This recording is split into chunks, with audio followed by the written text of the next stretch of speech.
Morning to you. Today we are going to see about modern synthetic theory. So modern synthetic theory na first enna neenga therinjikkanum.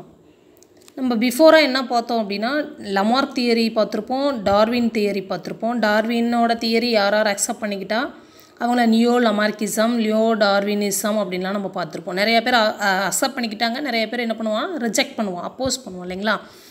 So அதெல்லாம் பார்த்தோம் இல்லைங்களா. அதுக்கு அடுத்தது இப்போது modern synthetic theory அப்படின்றது யார் யார் கொடுத்தாங்க அப்படின்னு சொன்னால் Sewall Wright, Fisher, Mayr, Huxley, Dobzhansky, Simpson and Haeckel. இவங்க எல்லாமே என்ன பண்ணுவாங்கன்னா டார்வின் என்ன சொன்னார், ஸோ அவரோட தியரியில் என்ன சொன்னாங்க அப்படின்ற கருத்தை வந்து அனலைஸ் பண்ணி பார்க்குற சயின்டிஸ்ட். ஸோ அதனால தான் அவனை என்னென்னு சொல்லுவோன்னா போஸ்ட் டார்வினியன் அப்படின்றான். டார்வினுக்கு அப்புறமா வந்த சயின்டிஸ்ட், டார்வினோட தியரியை எடுத்து அனலைஸ் பண்ணி பார்த்தா சயின்டிஸ்ட். அதனால் அவங்கள நம்ம என்னென்னு சொல்லுவோம் அப்படின்னா post Darwinian. So they explained natural selection in the light of post-Darwinian discoveries. So according to this theory, gene mutation, chromosomal mutation, genetic recombination, natural selection and reproductive isolation, these are the 5 basic factors involved in the process of organic evolution. So எவல்யூஷனில் இந்த 5 factors வந்து ரொம்ப முக்கியத்துவம் வாய்ந்தது அப்படின்னு சொல்லி இந்த சயின்டிஸ்டெல்லாம் accept பண்ணிக்கிட்டு நமக்கு ஒரு 5 ஃபேக்டர்ஸ் கொடுக்குறாங்க. என்னென்ன ஃபேக்டர்ஸ் அப்படின்னா gene mutation, chromosomal mutation, genetic recombination, natural selection and reproductive isolation. So இந்த ஃபேக்டர்ஸ் தான் எவல்யூஷனுக்கு ஹெல்ப் பண்ணியிருக்கோம். எவல்யூஷன் இந்த ஃபேக்டர்ஸை யூஸ் பண்ணி தான் டெவலப் ஆகிடுச்சு அப்படின்னு, டெவலப் ஆகிருக்கும் அப்படின்னு சொல்லி இவங்க என்ன பண்ணுறாங்க, அனலைஸ் பண்ணி நமக்கு தியரிஸை ஃபேக்டர்ஸாக கொடுத்துருக்காங்க. சரிங்களா. ஸோ இப்போ ஃபஸ்ட்டு ஒன் என்னென்னா ஜீன் மியூட்டேஷன். ஸோ ஜீன் மியூட்டேஷன்னா என்ன அப்படின்னா, மியூட்டேஷன் அப்படின்னாவே நம்ம என்ன சொல்லுவோம், sudden change occur in gene இல்லையா. ஜெனட்டிக் கோடில், ஜீனோட கோடில் சடனாக ஏற்படக்கூடிய ஒரு திடீர் மாற்றத்தை தான் நம்ம என்னென்னு சொல்லுவோம், மியூட்டேஷன். சரிங்களா.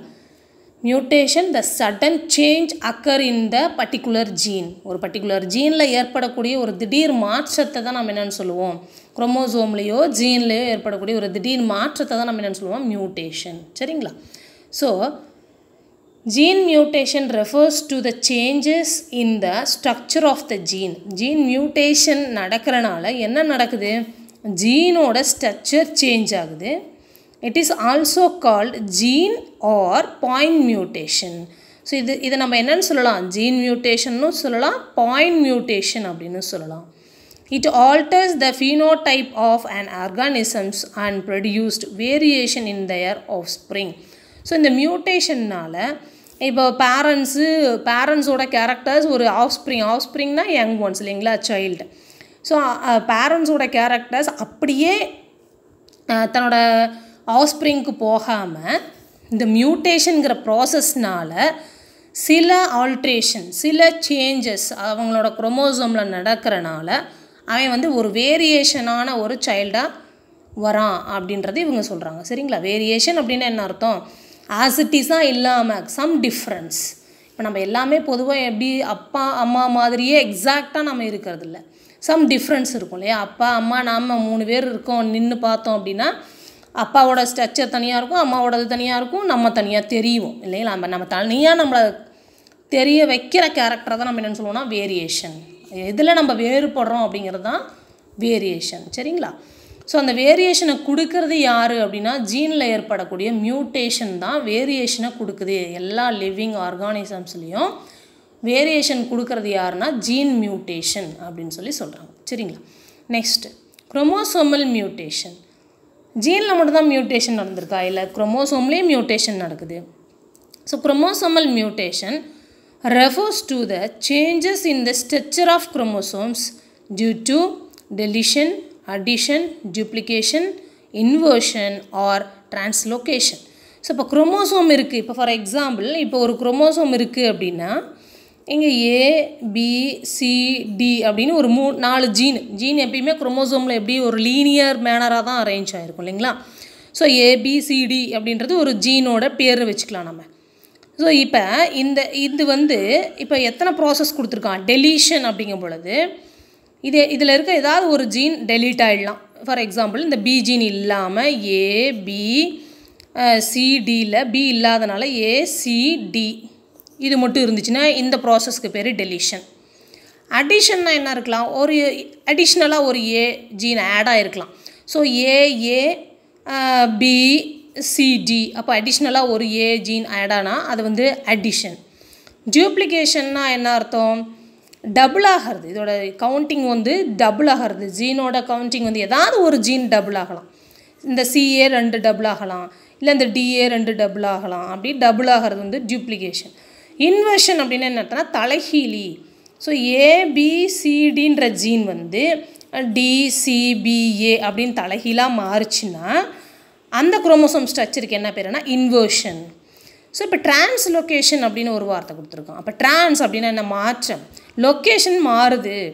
ஸோ ஏபிசிடி இங்கே அது வந்து எப்படி மாறலாம், பி இருக்கிற இடத்துல சி வரலாம், அடுத்தது பி வரலாம், அடுத்தது டி வரலாம். ஸோ டிரான்ஸ்லொகேஷன் அப்படின்னா என்ன அர்த்தம், தன்னுடைய பொசிஷனை அந்த ஜீன்ஸ் வந்து என்ன பண்ணிக்கலாம், மாற்றிக்கலாம் அப்படின்னு சொல்லி உனக்கு சொல்லியிருப்பாங்க. சரிங்களா? ஸோ இதுதான் addition, deletion, duplication, inversion and translocation. So deletion அப்படின்னா நீக்கப்படுறது. ஒரு ஜீன் வந்து ஒரு பர்டிகுலர் குரோமோசோமில் ஒரு ஜீன் நீக்கப்பட்டால் அந்த ப்ராசஸ்க்கு பேர் டெலீஷன். ஆட் ஆச்சுன்னா அந்த ப்ராசஸ்க்கு பேர் அடிஷன். டபுள் ஆச்சுன்னா அந்த ப்ராசஸ்க்கு பேர் டியூப்ளிகேஷன். தலைகீழாக அமைஞ்சதுன்னா ஜீன் வந்து தன்னோட இடத்தையே டோட்டலாக சேஞ்ச் பண்ணி தலைகீழாக மாற்றம் அடைஞ்சதுன்னா அதுக்கு பேர் இன்வர்ஷன். டிரான்ஸ்லொகேஷன்னா குரோமோசோமில் இருக்கக்கூடிய ஜீன் வந்து தன்னோட பிளேஸை மாற்றிக்கிச்சு அப்படின்னா அதுக்கு பேர் டிரான்ஸ்லொகேஷன். லொக்கேஷனை ட்ரான்ஸ்ஃபர் பண்ணிக்குது, சேஞ்ச் பண்ணிக்குது அப்படின்னு சொல்லி நம்ம சொல்லலாம். ஓகேக்கண்ணா. So next genetic recombination. So genetic recombination அப்படின்னா என்ன அர்த்தம் அப்படின்னா, genetic recombination is due to crossing over of gene during meiosis. So cell டிவிஷனில் நம்ம வந்து 2 வகையான செல் டிவிஷன் எடுத்துக்குவோம். Mitosis cell division, meiosis cell division இல்லைங்களா? மைட்டாசிஸ் செல் டிவிஷன் நம்மளுடைய பாடி செல்ஸில் நடக்கக்கூடிய cell division. Meiosis cell division நம்மளுடைய செக்ஸ் செல்ஸில் நடக்கக்கூடிய செல் டிவிஷன். செக்ஸ் செல்ஸ்னால் நம்ம யார் எடுத்துக்கலாம்னா ஸ்பெர்மு, ஓவம் ரெண்டுமே வந்து செக்ஸ் செல்ஸில் எடுத்துக்கலாம். சரிங்களா? ஸோ ஜெனட்டிக் ரீகாம்பினேஷன் எப்போ நடக்கும்னா மியாசிஸ் செல் டிவிஷன் அப்போ தான் நடக்குது அப்படின்றான். ஸோ மியாசிஸ் செல் டிவிஷன் அப்போ என்ன நடக்கும், கிராசிங் ஓவர் நடக்குது. ஸோ இப்போ கிராசிங் ஓவர் அப்படின்றத நீங்கள் முன்னாடி லெசனில் நீங்கள் படிச்சிருப்பீங்க. கிராசிங் ஓவர் அப்படின்னா ஃபார் எக்ஸாம்பிள் உங்கள் பாட்னியில் படிச்சிருப்பீங்க. ஏபிசிடி பாட்னி சுவாலஜி ரெண்டுலேயுமே இருக்கும். ஸோ இப்படி ஒரு ஹோமோலாகஸ் குரோமோசோம் கிராசிங் ஓவர்னா மீனிங் என்ன அர்த்தம்னா, இப்போ ஒரு குரோமோசோம் இருக்குதுன்னு வச்சுக்கோங்க. இது ஃபாதர் மதர் குரோமோசோம். இது வந்து ஒரு நியூக்ளியஸ்குள்ளே இருக்கக்கூடிய இந்த குரோமோசோம்ஸ் என்ன பண்ணிக்கும், கிராசிங் ஓவர் ஆகிக்கும். ஸோ இவன் வந்து the changing over the chromatids of homologous chromosome is called crossing over அப்படின்னு சொல்லுவோம். சேஞ்சிங் இப்போ என்ன பண்ணுவான், இந்த இதுக்கு பேர் சென்ட்ரோமியர், நடுவில் இருக்கிறதுக்கு பேர் சென்ட்ரோமியர். அப்போ இதுக்கு பேர் என்ன, குரோமாட்டிட் இல்லையா? ஸோ இவன் வந்து நான் சிஸ்டர் ஹோமோலாகஸ் குரோமாட்டிட்ஸ் அப்படின்னு நம்ம சொல்லலாம் இவனை. இந்த இங்கே இருக்கிற 2 அம்சம் இதுக்கு இது சிஸ்டர் குரோமாட்டிட்ஸ், இதுக்கு இது சிஸ்டர் குரோமாட்டிட்ஸ். பட் இதுக்கு இது நான் சிஸ்டர் குரோமாட்டிட்ஸ். இந்த ஆர்ம்ஸ் மாதிரி இருக்கிற ஸ்ட்ரக்சருக்கு பேர் குரோமாட்டிட்ஸ். சரிங்களா? ஸோ இதுக்கு இது சிஸ்டர் குரோமாட்டிட்ஸ், இதுக்கு இது சிஸ்டர் குரோமாட்டிட்ஸ். பட் இதுக்கு இது நான் சிஸ்டர் குரோமாட்டிட்ஸ், இதுக்கு இது நான் சிஸ்டர் குரோமாட்டிட்ஸ். புரிஞ்சுதுங்களா? ஸோ during meiosis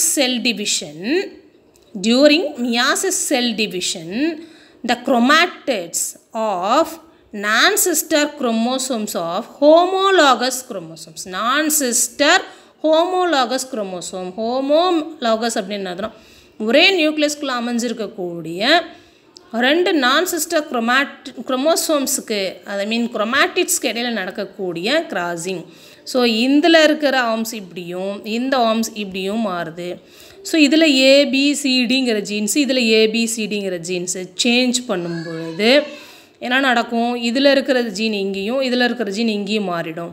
ஸோ ஃபைனலாக இது ரெண்டு பேரும் என்ன ஆகிடுவாங்க, தனிச்சிடுவாங்க. ஸோ தனிச்சு போயிட்டதுக்கப்புறம் அதுக்கு பேர் டெர்மினலைசேஷன் அப்படின்னு சொல்லுவோம். ஸோ தனிச்சு போனதுக்கப்புறம் இங்கே ஒரு இதோட ஜீன் ஒன்று இங்கே அடிஷ்னலாக ஆட் ஆகிருக்கும். இங்கே வந்து இதோட ஜீன் இங்கே அது என்ன பண்ணிக்கணும்னா ட்ரான்ஸ்ஃபர் பண்ணியிருக்கும். ஸோ இப்படி மாற்றிக்கிறதுக்கு பேர் தான் கிராசிங் ஓவர். ஸோ எக்ஸாம்பிளாக நம்ம இது வந்து ஃபாதர் கிட்டேருந்து வந்த குரோமோசோம், இது மதர் கிட்டேருந்து வந்த குரோமோசோம்னு நம்ம எடுத்துக்கிட்டோம் அப்படின்னா இவன் என்ன பண்ணிக்கிறான், எக்ஸ்சேஞ்ச் பண்ணிக்கிறான். அதுக்கு பேர் தான் crossing over. So this brings about genetic variations in the individuals of the same species and leads to heritable variation. So இந்த மாதிரி நடக்கும் பொழுது இப்போ புதுசாக இதிலேருந்து வரக்கூடிய யங் ஒன்ஸ் என்ன பண்ணியிருப்பான்னா ஒரு வேரியேஷனை க்ரியேட் பண்ணியிருப்பான். ஏன்னா இந்த குரோமோசோம் ஸ்ட்ரக்சர் ஆசிட்டிஸாக இல்லை, சம் சேஞ்சஸ் இருக்குது. இந்த குரோமோசோமில் இருக்கிற ஜீன்ஸும் ஆசிட்டிஸாக இல்லை, சம் சேஞ்சஸ் இருக்குது. So this changes it will be transferred to the next generation அப்படின்னு சொல்கிறாரு. சரிங்களா? ஸோ அதான் என்ன சொல்கிறான், ஜெனட்டிக் ரீகாம்பினேஷன்னா மாற்றி அமைக்கப்பட்டிருக்கு. ரீகாம்பினேஷன் இதில் இருக்கிற காம்பினேஷன் இங்கேயும் இதில் இருக்கிற காம்பினேஷன் இங்கேயும் நடக்கும். அந்த ரீகாம்பினேஷன் எப்போ நடக்கும், கிராசிங் ஓவர் அப்போ நடக்கும். எதோட crossing over, meiosis cell division நடக்கிறப்ப நடத்தக்கூடிய கிராசிங் ஓவரில் ஜீன் வந்து என்ன ஆகுது, ரீகாம்பினேஷன் ஆகுது. ஸோ அதனால் நமக்கு என்ன கிடைக்கும், வேரியேஷன் கிடைக்கும். ஒரே ஸ்பீஷஸ்க்குள்ளே வேரியேஷன் கிடைக்கும். இப்போ நம்ம ஒரு டாக் ஃபேமிலி எடுத்துக்கிட்டோம் அப்படின்னா எல்லாமே ஒரே மாதிரி இருக்குதுல்ல, சம் வேரியேஷன்ஸ் இருக்குது. அதுமாதிரி நம்ம பேர்ட்ஸ் எதை எடுத்துக்கிட்டாலும் எந்த ஆர்கானிசம்ஸை எடுத்துக்கிட்டாலும் எல்லாமே பார்க்குறதுக்கு எக்ஸாக்டாக கார்பன் காப்பீஸாக இருக்கிறது கிடையாது. எக்ஸாக்ட் கார்பன் காப்பீஸ்னால் நம்ம யார் தான் எடுத்துக்கணும், குளோனிங் மெத்தடில் தான் நமக்கு எக்ஸாக்ட் கார்பன் காப்பீஸ் கிடைக்கும். ஆனால் இந்த மாதிரி செக்ஷுவல் டெவலப்மெண்ட்டில் கிடைக்கக்கூடியது வந்து நமக்கு வந்து செக்ஷுவல் ரீப்ரொடக்ஷன் மூலமாக கிடைக்கக்கூடிய ஆஃப்ஸ்ப்ரிங் எல்லாமே பேரண்ட்ஸோட கேரக்டர் மிங்கிளான ஒரு வேரியேஷனான ஒரு ஆஃப்ஸ்ப்ரிங் தான் நமக்கு கிடைக்கும். சரிங்களா? So next natural selection. So natural selection does not produce any genetic variation, but once such variations occur it favors some genetic changes while rejecting others, driving force of evolution.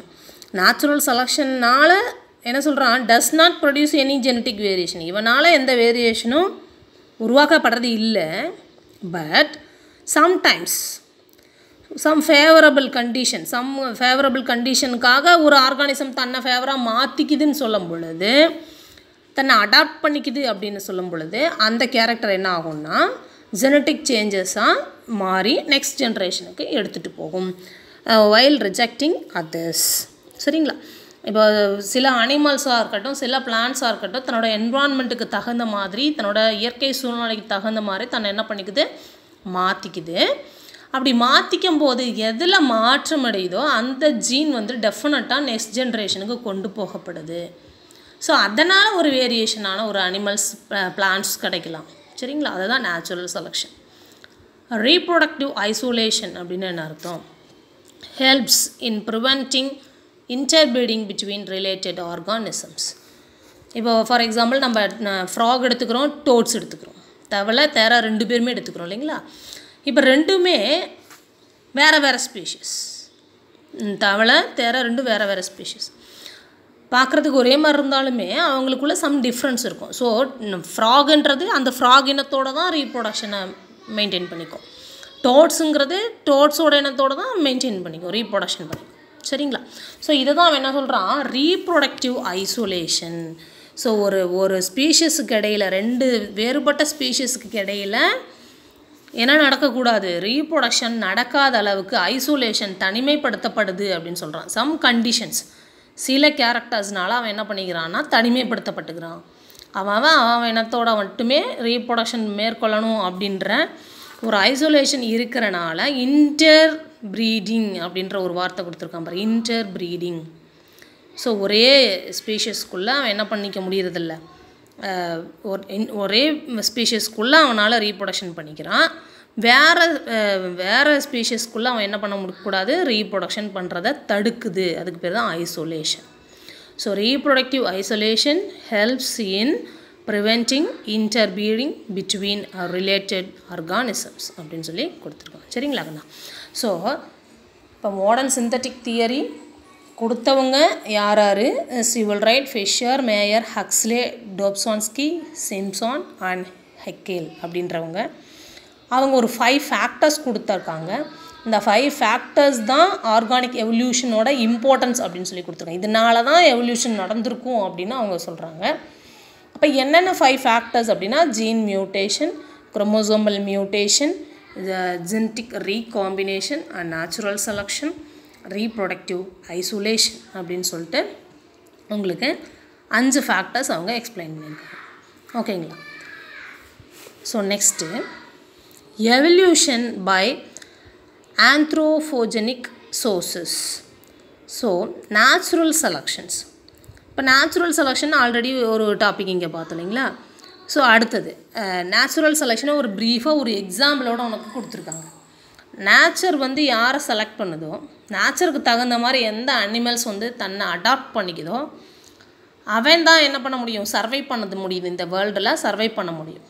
அதான் ஃபஸ்ட்டே உனக்கு sir சொல்லியிருப்பார், struggle for existence, survival of the fittest. யார் வந்து இந்த வேர்ல்டில் எல்லாத்தையும் தாக்கு பிடிச்சி வாழ முடியறதுக்கு தகுதியானவனாக இருக்கானோ அவன் தான் இந்த வேர்ல்டில் வாழ முடியும், அந்த இடத்த ஆக்குப்பை பண்ணிக்க முடியும். அது வந்து ஃபுட்டுக்கான ஒரு போட்டியாக இருக்கலாம், காம்படிஷனாக இருக்கலாம், இல்லை பிளேஸுக்கான ஒரு காம்படிஷனாக இருக்கலாம், இல்லை ஒரு மேட்டிங்க்கான ஒரு காம்படிஷனாக இருக்கலாம். எந்த காம்படிஷனாக இருந்தாலும் struggle for existence, survival of the fittest. கஷ்ட நஷ்டங்களை தாண்டி வர கெப்பாசிட்டி இருக்கணும். சர்வைவல் ஆஃப் த ஃபிட்டஸ்ட், அவன் தான் சர்வை பண்ணுறதுக்கு ஒரு ஃபிட்டானவன் இந்த வேர்ல்டில் அப்படின்றது ஃபஸ்ட்டே அந்த தியரியெல்லாம் உனக்கு சார் சொல்லியிருப்பார் இல்லைங்களா? ஸோ இப்போ அதில் ஒரு தியரி வந்து நேச்சுரல் செலெக்ஷன்ஸ் அப்படின்னு சொல்லிட்டு உனக்கு ஒரு டீட்டெயில் எக்ஸாம்பிளோட கொடுத்துருக்காங்க. அது வந்து நம்ம வந்து நெக்ஸ்ட் கிளாஸில் உங்களுக்கு நான் எக்ஸ்பிளைன் பண்ணுறேன். Okay student, thank you very much.